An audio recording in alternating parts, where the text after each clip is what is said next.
I have another one of my stories. This is an excerpt from the book I wrote years ago that was never published. And so here's a ghost story. There's others of you out there who have had experience with disembodied, non-corporeal human entities, ghosts.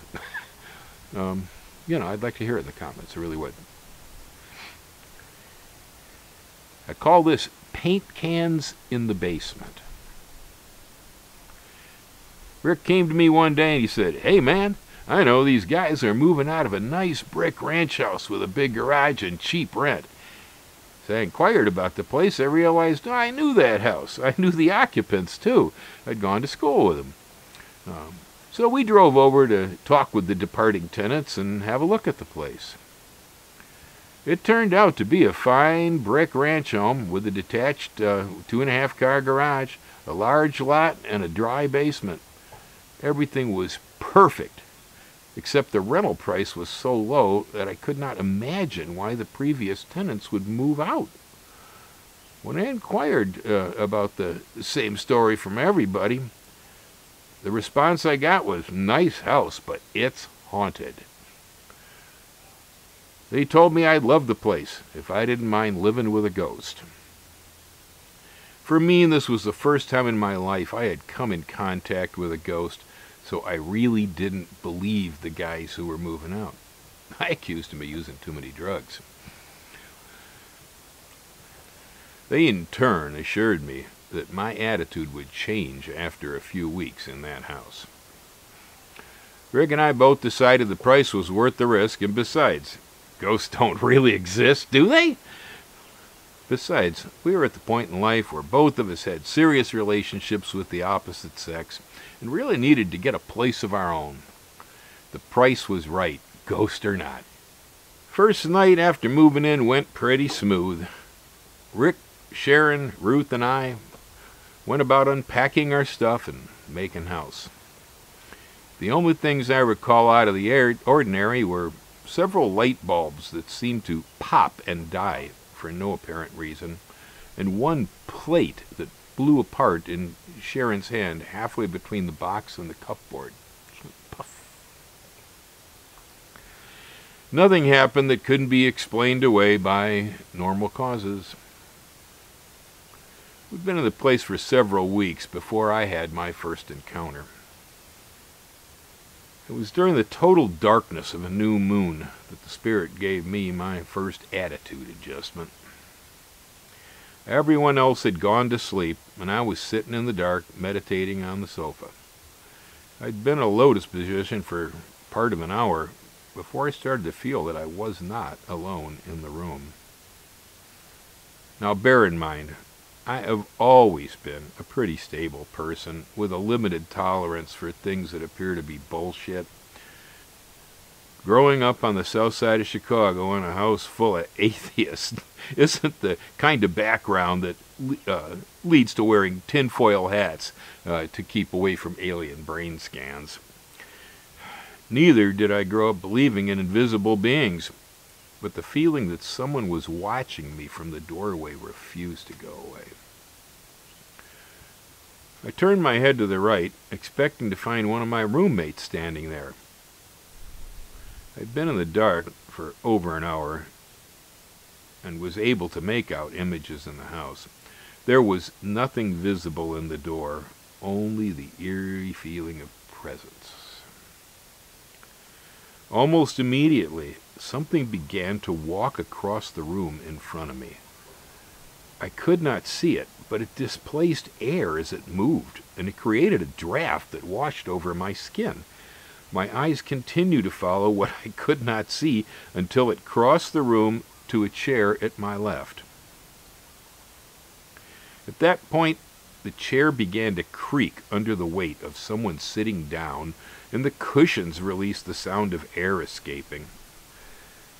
I had no doubt that something invisible had just crossed the room in front of me and had sat down in the chair. Sitting all alone in a dark house could be spooky enough, but sitting with an invisible guest was more than I could bear. I jumped up from the sofa and ran from the room like a frightened child. I was in such a panic, and the room was so dark that I ran right into the corner of the door while trying to make my escape. I almost knocked myself out and left a bruise on my forehead, but I managed to stagger down the hallway to the bedroom, crawled under the covers, whimpering and shaking like a scared child. The next morning, I told this story to the household. They reacted about the same as I had when the previous tenants told me that the place was haunted.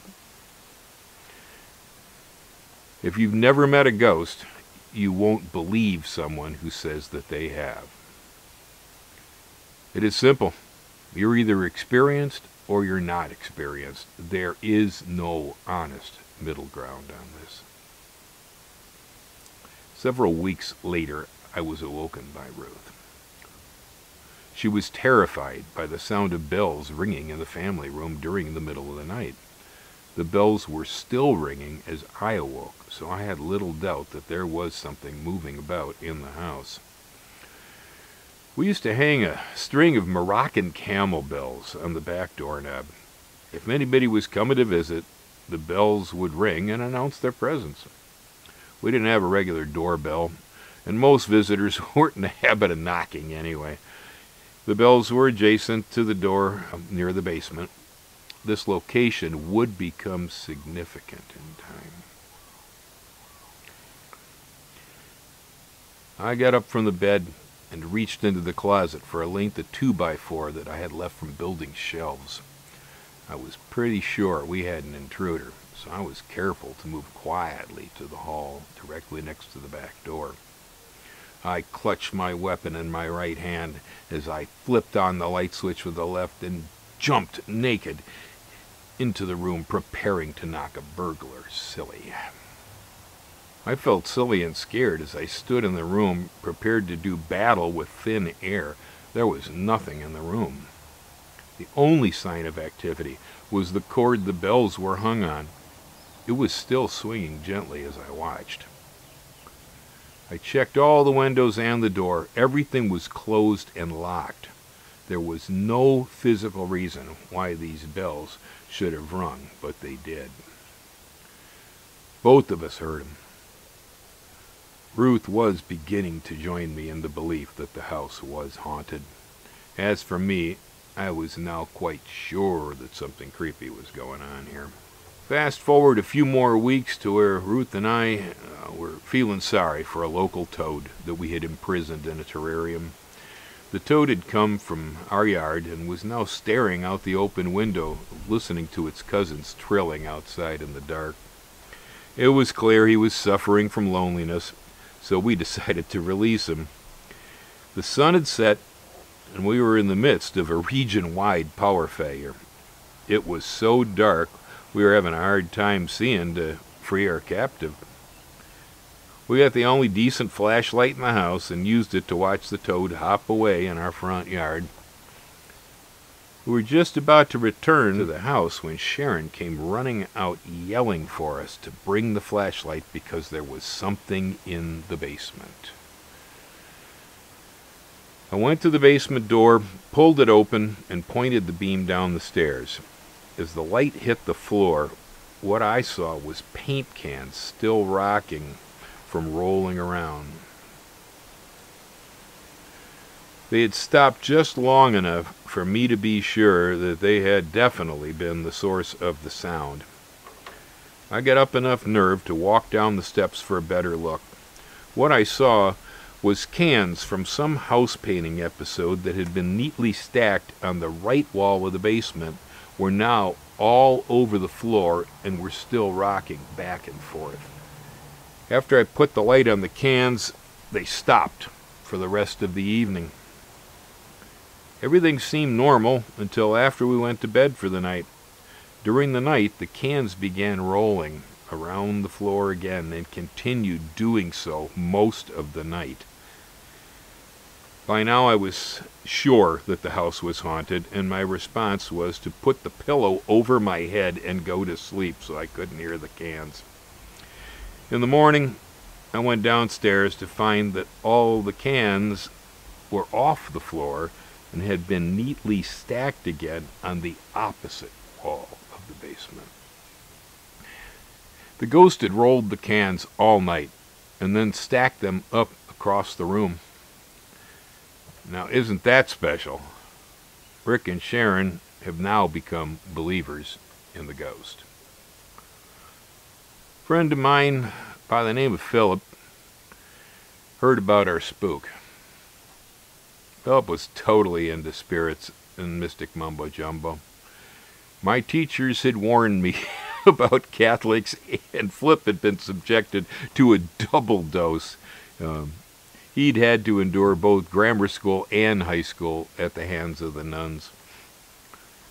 Flip insisted that we needed to perform a seance in the house to find out who the ghost was. This was met with firm rejection from me. I had become accustomed to living in a house with a departed spirit.